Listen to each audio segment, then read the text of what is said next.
What's up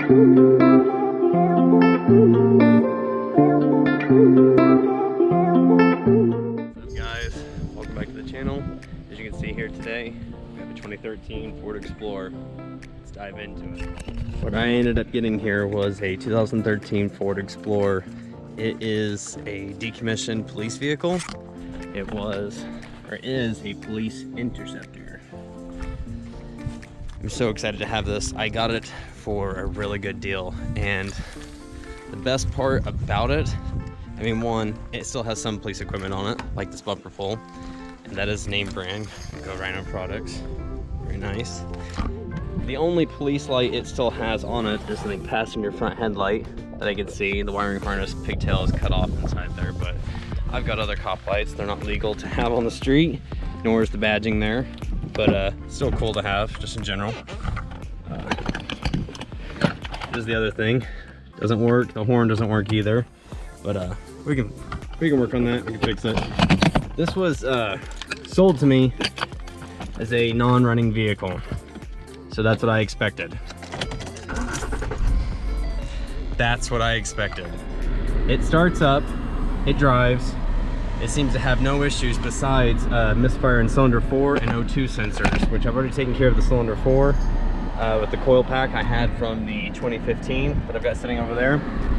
And the AC blows cold, so honestly, I cannot figure out why they would sell this for so dang cheap.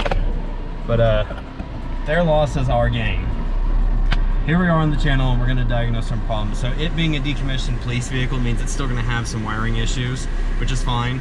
I actually was looking forward to it not running. I was kind of let down when it started up, but I mean, we'll take wins where we can get them. But if you guys are excited to see more of the content involving this here decommissioned police vehicle, oh yeah, so has the red light. I was pretty happy about that. Make sure to hit subscribe. Don't forget to hit like. It does help the algorithm on YouTube. Get the channel shared about to other people who like this content, find it interesting. By all means, definitely stick around because there's going to be a lot coming on this. This is so much fun. Like I said, I had the 2015 and I've used a lot of parts off of it, sold a lot of stuff off of it. Never actually got to really drive it. It started and it would go into drive and move forward and back, but the suspension was completely jacked on it. This one, in fact, is not. It functions.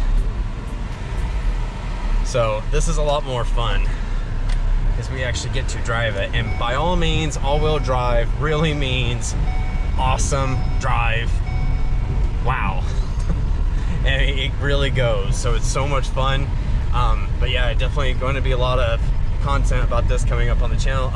Engine codes are back, so we'll have to check them. I'm sure it's the O2 sensors because I haven't dealt with that yet, but the cylinder 4 hopefully is gone. It definitely fixed a lot of the shuddering, but oh, just definitely stick around. I'm gonna have so much fun with this. We're gonna have so much fun with this. The other thing, how did I forget this? The most important thing. I said the only thing was the cop light up there in the front passenger headlight. I forgot about this, the cop light, and it works. Can you believe that?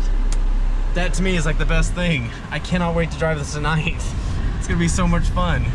Definitely have to get rid of the police badging though, so that way we don't get pulled over. But thank you guys so much for the love and support. Definitely stick around. Make sure to subscribe and like so you don't miss out on it, and we'll catch you in the next one. Enjoy, guys.